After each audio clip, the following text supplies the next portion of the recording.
Yeah, I can start off. Thanks everyone for coming today to listen to our poster and our presentation.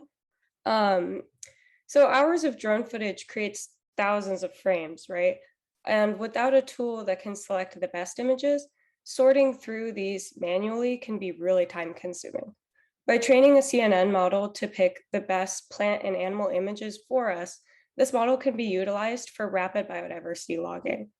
As can be seen with our data selection, we curated a data set from iNaturalist, which is a crowdsourced tool used for identifying plants and animals. And we use that to train CNN models to determine research quality images, which would be the ones that are most likely to be identifiable by our drone video. So as you can see, some of our team objectives were to design a pipeline from drone footage to image classification. So this was going from raw drone footage to extracting frames and then identifying which frames have the best images in them. Then we wanted to create and curate a training data set from an SQL database with metadata in it. So from here, we had to get the best images from iNaturalist to train with, both bad images and good images. And then we also had to store all the metadata, which is labeling, URLs, where it was from on the Amazon Web Services server. And we stored that in an SQL database. And then finally, our biggest goal and objective was to train an image classification model. And now I'll pass it off to one of my teammates.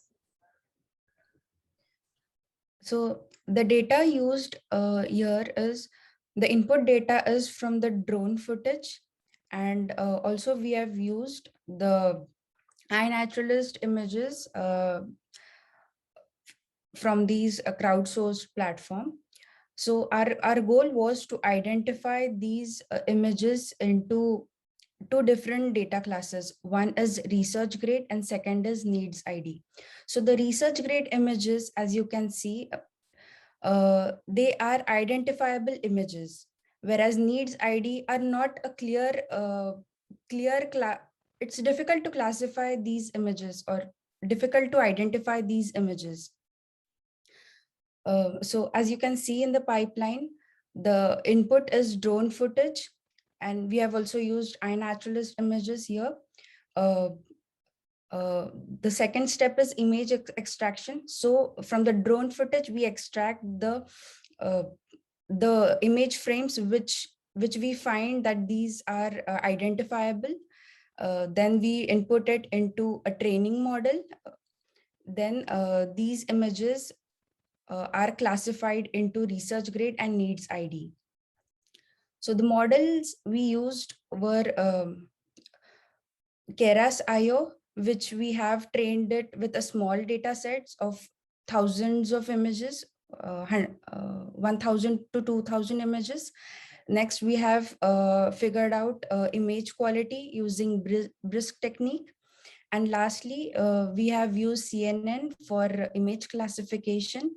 We have pre-trained the model from scratch, and we have used transfer learning to train this model. So in the results, you can see that the frame extraction algorithm that we use, it has filtered out natural landscape which are of no use for species identification. So we have collected images, as you can see the plant image in the poster. So running through all these CNN models, so we have got an accuracy between 57% to 66% based on the number of images that we have given input to. For example, as you can see in the table, we have used around 30,000 images of California flora.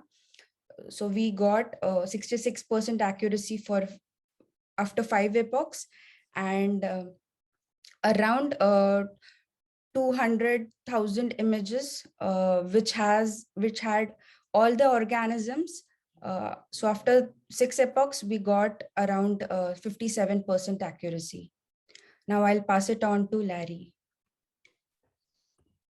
Yeah, so in terms of our conclusions, just to reiterate our primary goals and objectives. So we wanted to extract images or high quality good images from our drone footage, wherein like it has like each of these frames would be like identifiable, where you can like determine what species of organism is in the photo. Even though our validation accuracies are like pretty low, around like hovering around the 60s or so, um, these would still reduce some time spent processing the drone footage, since we have such a high volume of drone footage that we're planning on processing. So reducing this by any amount would be helpful. And through our work, we identified like about several key issues with like our data set, which will be really important going forward. So one of which was that the model performed differently for different taxa. So iNaturalist is a community source database of like all organisms uploaded from all over the world.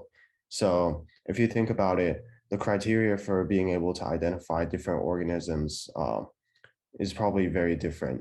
So it's a lot more than just like having an organism say like fill the screen or something. They're like for different taxa, say like plants versus animals, there are probably different criteria that you need to look for. So it makes sense that once say like when you narrow it down to like flora of California or something like that, even with less images, it could be more accurate. And another key issue was that research grade photos and needs ID photos weren't actually necessarily just identifiable and unidentifiable images, respectively. Since in order to be a research grade photo, several members of like, or several iNaturalist users have to agree on the same identification. A lot of times what happens is, especially in regions with fewer iNaturalist users, just people don't end up seeing this observation posting, and they don't end up identifying it. So what happens is, in like you see those two flower images, both of these are definitely identifiable, but on the right side, this is probably just due to a lack of attention by the community. So in the end, this results in a needs ID classification by iNaturalist, which screws with our training data set, because we have so many photos that would be identifiable, but just aren't labeled as such because of the community issue. So in terms of next steps, it's really good that we identified these issues with the data set and tested a variety of models. So going forwards, we need to improve our data set to contain more definitively identifiable and unidentifiable images. And this will be key for having a much more successful model. We would retrain one of these models on a very large and improved data set, and then we'll continue testing this model on drone footage that we're continuing to gather from the Duke Gardens and Duke Forest. So thank you. And any questions? Thank you all. So it's really interesting work and very nicely presented. Folks, go ahead and ask questions either by, oh, Alina, did you have a question? Oh no, sir, that was an applause. Okay. No. I should know my emojis at this point. Let's see.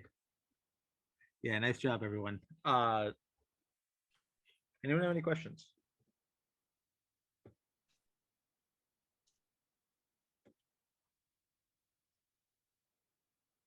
I guess so the crowd search data where sometimes it's needs ID, even though this should be an identifiable photo. You talked about this can be like location based, or and you're looking at ways to improve the data set by identifying which ones are I think you were talking about it a little bit, but I was downloading the iNaturalist app. Can you talk more about like can you specify it to being like within certain areas, or maybe is there some like number of comments or something, like if there's more than 5 comments but no ID, then it becomes a needs ID, or what techniques were you hoping to do to be able to differentiate them from the crowdsourced data? Yeah, so that's a great question. We tried a bunch of different methods to try and like use the metadata to like get various subsets of images for hopefully a more successful model. So for example, with California flora, this is from a BioBlitz. So iNaturalist in general is like any user, like you just did, can download the app and upload a random observation of something. But with BioBlitzes, they're focused efforts for like a small region, often, or the region size depends, but like it's a more focused effort on like a subset of organisms to like survey biodiversity. So we thought by selecting these photos, we would be more likely to find like photos where like if they're unidentified, like they actually can't be unidentified. But this was like moderately successful, but we still need better ways to find identifiable and unidentifiable images. And I don't think the metadata has any way of like seeing how many comments there are. So unfortunately, though that's a great thought. Thanks.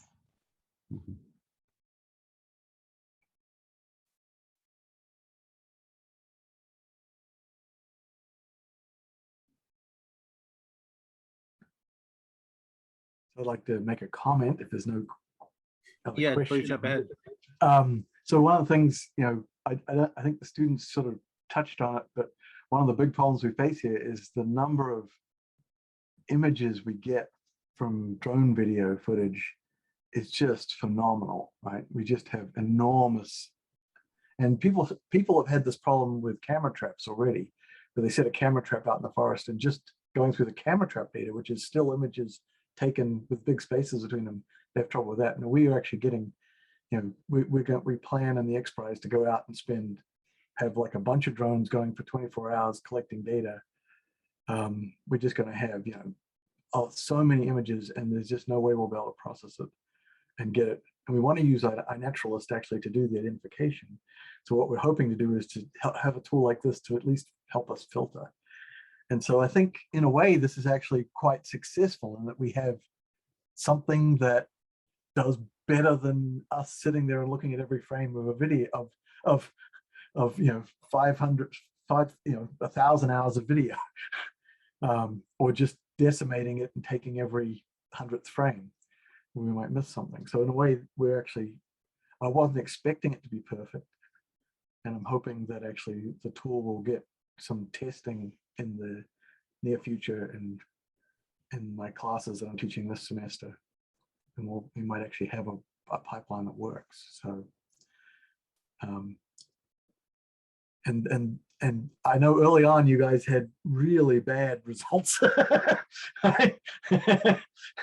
So you don't know how happy we are with 60% accuracy. It's like, because this is a hard problem.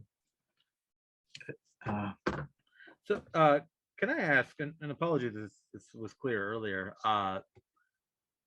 is the goal eventually to have models running on the drones, or like what is the yeah, what happens on the drone, what happens at the center? So we get in the XPRIZE that's set up, we get 24 hours to collect data and then 48 hours to process it.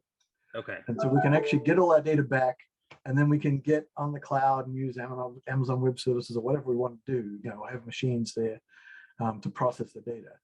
And the ultimate goal is to identify species and then draw all sorts of grand conclusions from that identified data. So you'd like to get the identifications done with time to actually then draw conclusions like insights into what's going on in that community. It's very time sensitive. And so we're actually hoping, the other problem is that there are tools that identify images, things that will identify images, and iNaturalist actually has one, and they're not very good. So the people who are trying to train things to actually identify images face similar problems, and that right now the gold standard is a human with some experience, and the iNaturalist database, which is one of the things which people are trying to use to train, and their tool gets better and better, but it's still not that good. It'll often classify the images the wrong species. It'll get it often the genre right, like that it's a flower of this kind, but not fine enough. And so you're trying to do all this pre-processing, and then ultimately it's someone like Stuart Pym, who's my collaborator, who's a biodiversity expert, who looks at it and goes, oh, well, that's such and such, right. or local people who live around there. And so getting enough data to show them that's useful. And a lot of this came out of our initially talking to, I'm just giving you background, talking to the guy who runs iNaturalist, who's one of Stuart Pinn's former students. And he showed us photos that people post, and there were photos of like old boots, bicycle tires, you know, like the sky. And so there's just it's a very realistic problem. And so I'm hopeful that we'll actually at least have some kind of filter that can, you know, trim down our data meaningfully. So yeah, go ahead. Sorry. I was going to ask, so this is, you're just classifying, like, does this image have a recognizable plant or animal in it versus does it not? Have you thought about you potentially using Amazon Mechanical Turk for some of the sort of questionable ones, and I guess which is almost an active learning process where you take some subset of your drone images, put it on AMT, making sure that you have a couple tests to make sure that whoever's doing it on AMT is giving you an honest answer, and then bring it back and to try to get some of this like questionable data. Because I would think if you were to put, you know, this example of these two flowers in I want to say like a validation set or just a half subset, since you have so much data, you can have, you know, train it on half of the data, classify on half the data that is, you know, the model predicts incorrectly from its label, put that through an AMT process and bring it back. Something like that might be able to help you with this kind of big data classification issue. We already used a tool. What's the tool you guys use to do some of the early filtering? Microsoft tool? Is it Microsoft? Who's it? No, the Google Colab tool original. Google. Yeah. There's another tool that they use that does some of that, like, is it a plant? So we're throwing out bridges. Oh, Google Cloud API. There's something that's throwing out, what's the tool we use? Yeah, we have a tool that throws out bridges and roads and gets you, and gets you just things that actually are probably plants. And now we were sort of hoping that iNaturalist would be like our Mechanical Turk, and maybe better. I've seen some people who had to do a lot of work on their Mechanical Turk data too, because it wasn't that good. So we'll see. I'm still hopeful we will continue to use.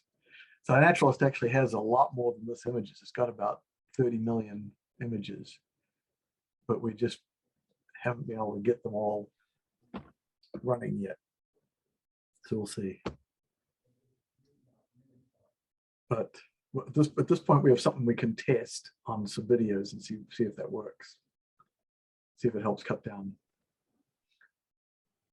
Yeah, is this part of your oceans engineering course? Is that the course that this is continuing? It's ocean engineering and rainforest engineering, which are currently both competing in Rainforest XPRIZE. If someone really wants to do an ocean project, we've got a submarine too, they can test that. But most people, there's enough overlap between the two areas. Like we're doing sound sampling, which is all like sonar, and we're doing video processing, which identifying species, which has some overlap. It's all just the same kind of thing. And there's $4 million in prize money if we happen to win this one. And even if we don't win, if we get into the finals, we get like $200,000. So we're excited to try to get into the finals. That's my goal.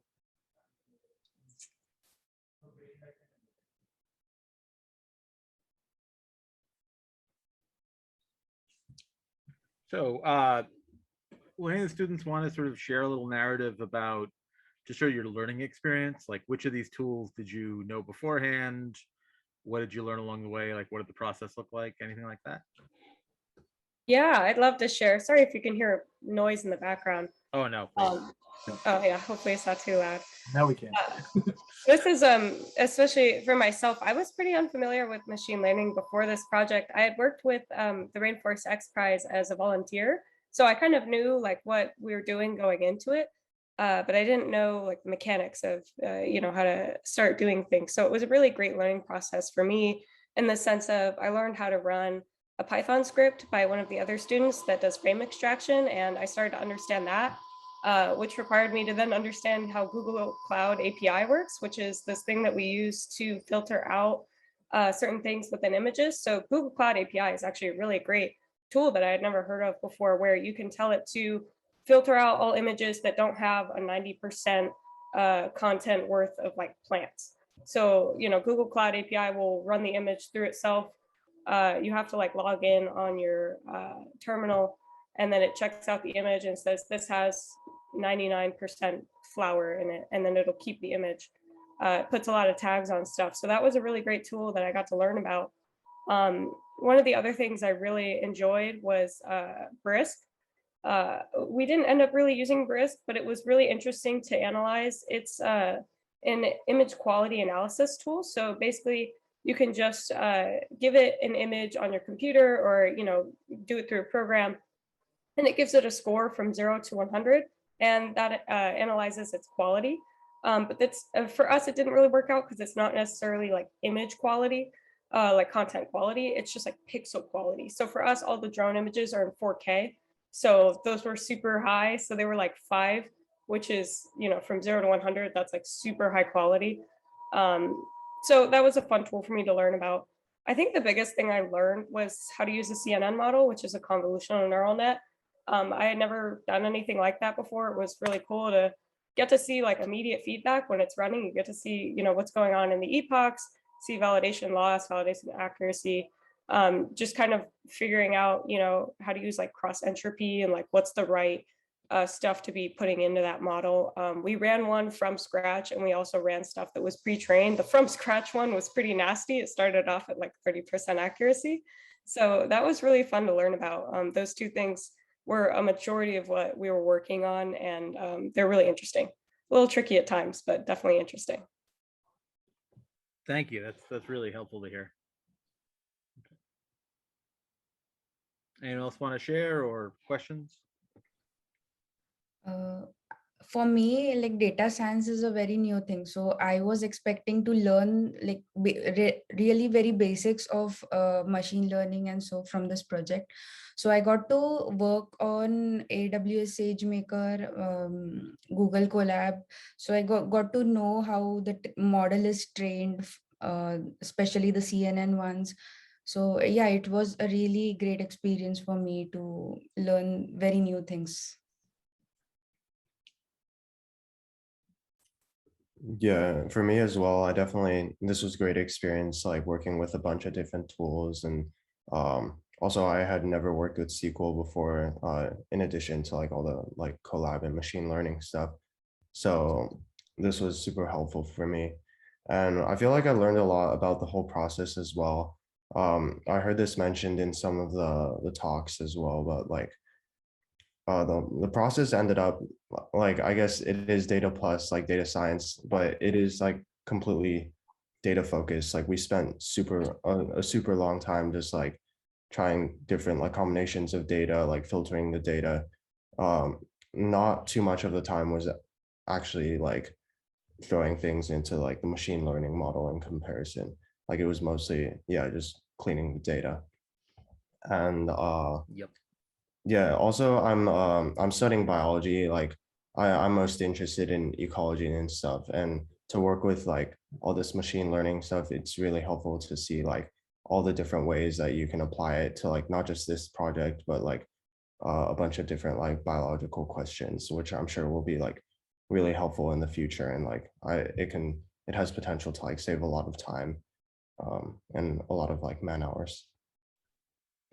No, that's really interesting. I mean, from my perspective, I think exactly right. Huge amounts of data stuff and then some machine learning.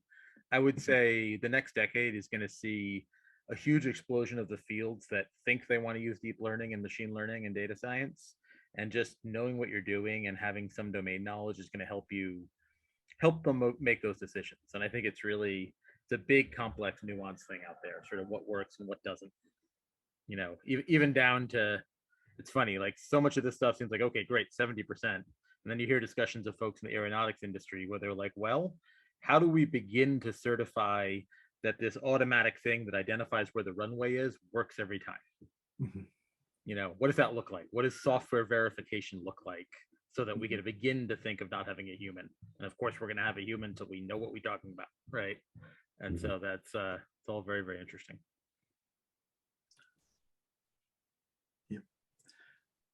Luckily, we still have a year or two before we have to use this. Exactly. So we've got time to solve some of those.